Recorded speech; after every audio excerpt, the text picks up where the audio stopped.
안녕하십니까. 강북삼성병원 내분비내과 이원영입니다. 오늘 말씀드릴 내용은 SGLT2 이니비터의 메타볼릭 이펙트에 포커싱해서 말씀드리도록 하겠습니다. 제2형 당뇨병 환자분들은 이제 합병증에 많이 노출되어 있는데요. 대표적으로 이제 미세혈관 합병증이 잘 생기죠. 10년 내에 미세혈관 합병증이 발생할 확률이 한 50% 이상 된다는 보고가 있고, 또 대혈관 합병증, MI 스트로크, 하트페일리어 등도 발생률이 증가된다고 잘 알려져 있습니다. 이 슬라이드는 대한당뇨병학회 팩트시트 내용이 되겠습니다. 제2형 당뇨병 환자를 포함해서 당뇨병 환자에서 이제 6.5% 되는 비율의 환자와 또 7% 미만에 되는 환자의 비율을 보여주고 있는데요. 6.5% 미만의 환자의 비율이 23%밖에 되지를 못합니다. 즉 전체의 한 4분의 1에서만 아주 엄격한 혈당 조절이 일어나고 있음을 알 수 있고, 혈당 조절이 더 잘 되어야 되는걸 시사하고 있겠습니다. 당뇨병 환자에서 이제 네프로파시의 퍼센티지를 보여주고 있는데요.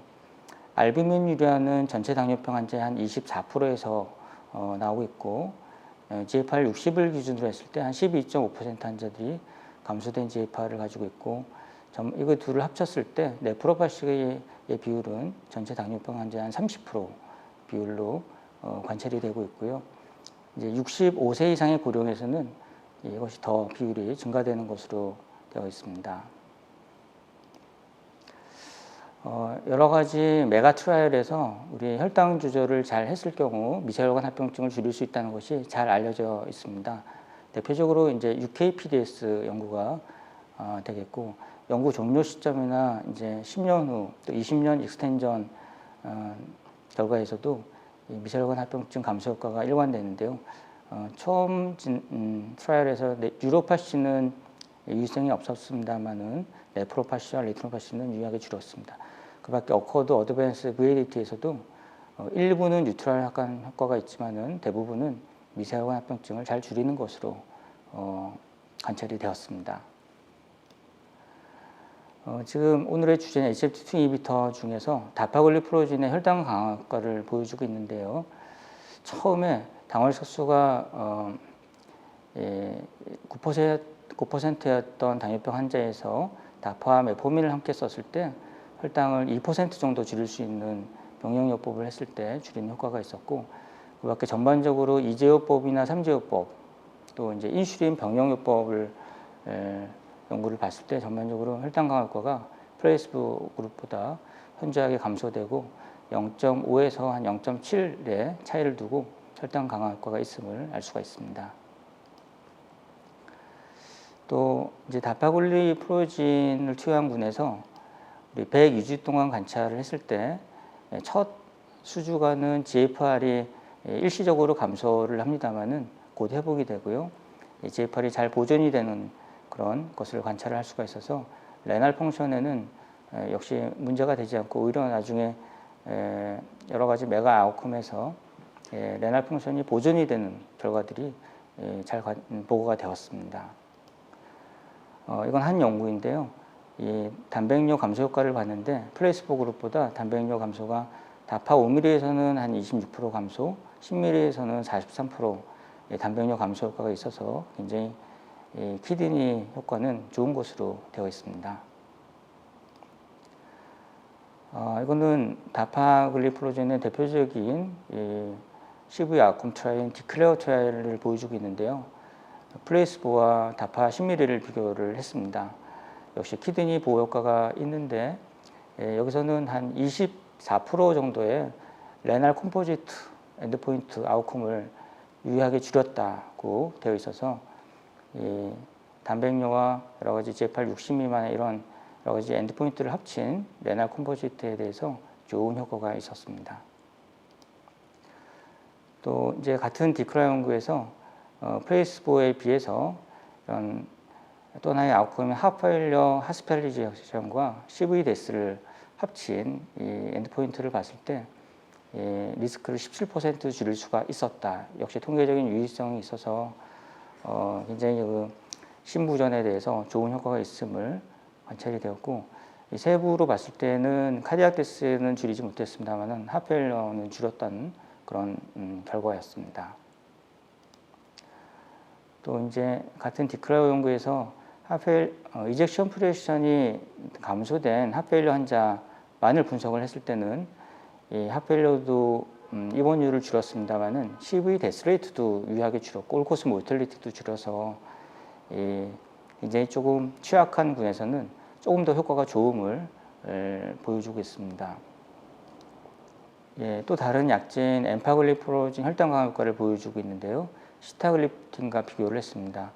엠파 10ml와 25ml를 각각 투여를 하였고 시타 100ml와 비교를 했는데 엠파 10ml와는 시타와는 차이가 없었습니다만 엠파 25ml와는 통계적인 유의성이 있게 HbA1c가 0.2% 정도 차이를 두고 더 감소시켰던 것으로 되어 있습니다. 그래서 이제 플레이스보 코렉티드 A1C 변화를 보면 역시 다양한 병합요법 조건 또 단독요법 조건에서 엠파글리플로진의 혈당 강화 효과를 잘 보여주고 있고요. 삼지요법, 또 인슐린 병합요법, 또 신기능이 좀 감소된 환자에서의 효과 등이 혈당 강화 효과가 일관되게 관찰이 되고 있습니다. 또 이거는 이 설포닐 유라 아마릴과 글리메피로이드의 이제 비교를 보여주고 있는데요. 104주 동안 컴퍼러블하게 혈당 강화 효과가 있었고요. 저혈당은 현저하게 감소되었던 결과가 있었습니다. 우리 엠파글리프로진의 그 카디오바스쿨러 아웃컴 트라이얼인 엠파의 그 결과를 보여주고 있는데요.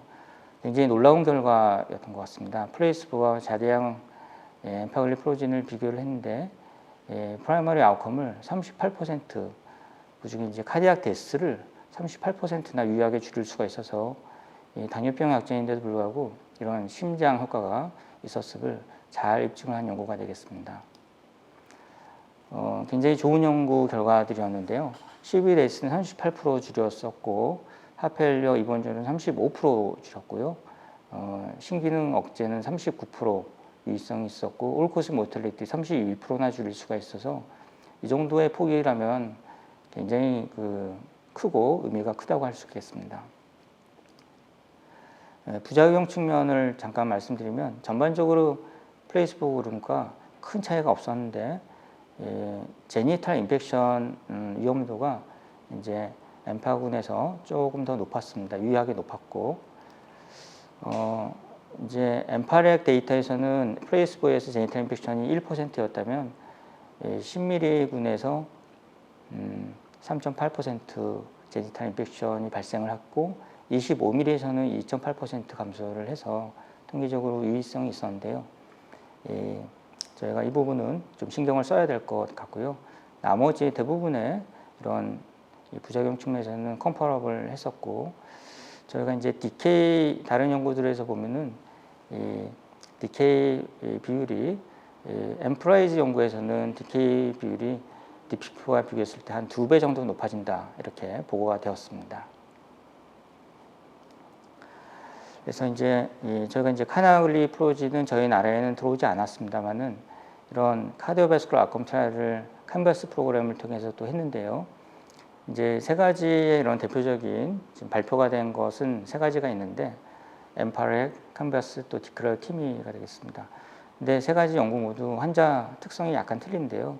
엠파렉은 제일 고위험군이라고 할 수 있겠습니다. 기존에 이제 CVD가 있었던 환자가 99%였고 또 캔버스는 한 60%, 디크라우는 40%인데요.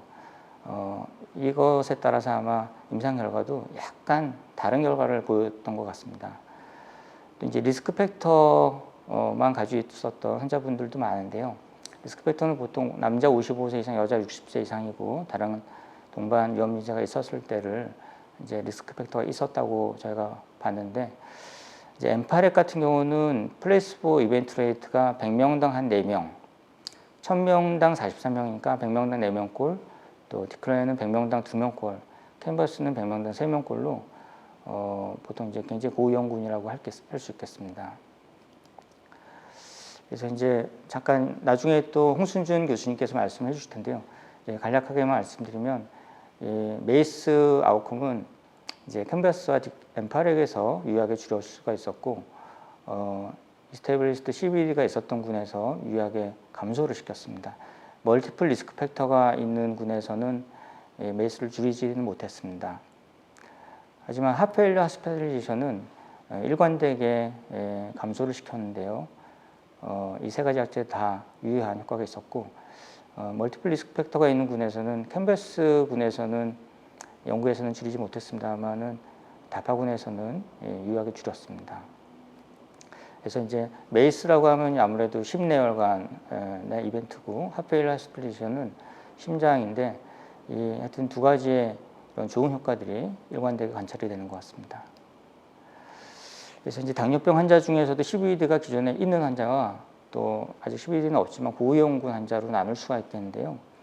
이제 전체 환자에서는 다 일관되게 관찰되는 현상들이 레날 프로텍션과 하페일러 효과하고, 이제 메이스를 줄이는 그런 것은 CVD가 있는 당뇨병 환자에서는 이 리스크를 줄이는 효과들이 있었습니다. 그밖에 이제 다른 약제에 이제 여러 가지 이제 대표적으로 어투글리프로진의 이제 메가트리얼도 버티스 레날이나 버티스 CV를 통해서 이제 곧 발표가 될 것 같고요. 또 메타블릭 트라이얼들, 혈당 강화 효과에 대한 여러 가지 연구들도 진행이 되었고, 어투도 굉장히 혈당 강화 효과는 우수한 것으로 되어 있습니다.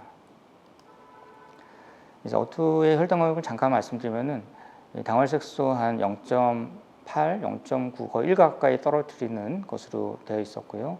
모노세라피 효과가 되겠습니다. 또 그걸 익스텐전해서도 6개월에서 1년까지 익스텐전해서도 계속 일관된 혈당 강화 효과가 관찰이 되었습니다. 그래서 이런 최근에 그 SGLT2 이니비터의 그 카디오바스쿨러 아웃컴 트라이얼들이 잘 발표가 되어서, 또 이제 대한당뇨병학회에서는 여러 가지 약제들을 좀 비교를 해서 가이드라인을 제시를 하고 있는데요. 저희가 좀 두 가지를 우선하고 있는 약제 두 가지가 최근 데이터를 통해서 SGLT2 이니비터와 GLP-1 리셉터 아고니스트 두 가지를 좀 우선적으로 제일 위에 위치를 해 놓았습니다. 이 두 가지의 이 특징이라고 하면은 CV 아웃컴 트라이얼을 통해서 심혈관 베니핏이 입증이 되었다는, 혈당도 떨어뜨릴 수 있습니다만은 이런 부수적인 효과가 있어서 이런 좀 우위에 두었고요. 조금 더 세분화해서 신부전에 특히 SGLT2 이니비터가 좋다는 표기를 했고, ASCVD 두 가지 약제 다 표기를 강조를 하고 있습니다. 또 뇌혈관에서는 전통적으로 TGD에 좀 보호 효과가 있어서 이렇게 녹색 표기를 하고 있는데요. 그래서 하여튼 굉장히 좋은 당뇨병 약제가 많습니다만 또 일부 한계도 많습니다만은 저희가 최근 아웃컴 트라이얼을 통해서 이런 교훈을 얻게 되었습니다. 또 올해 ADA에서도 이런 연구 결과들을 반영을 했습니다. 그래서 이제 당뇨병 환자 중에서도 이제 CVD 리스크가 높거나 또 CKD, 하페일러 리스크가 높은 군에서는 혈당 수치와 관계없이 이런 SGLT2 이니비터나 GLP-1 리셉터 아고니스트를 좀 고려를 해라, 이렇게 강조를 하고 있고요. 예를 들어 뭐 혈당이 조절이 잘 된 군에서조차도 이런 약제 투여하는 것을 고려를 하자, 이렇게 되고 있고요. 특히 하페일러 측면에서는 당뇨병 환자에서 하페일러가 있거나 CKD가 있을 때는 우선적으로 SGLT2 이니비터를 먼저 고려를 하자고 되어 있고, 혹시 뭐 GFR의 이런 문제 때문에 쓰지 못한 경우에는 또 GLP-1 아고니스트를 쓸 수 있도록 강조하고 나머지 약제를 골고루 쓰도록 되어 있습니다. 네, 이상 제가 SGLT2 이니비터의 대사 효과 및 최근 연구 결과들에 대해서 말씀을 드렸고요. 경청해 주셔서 감사드립니다.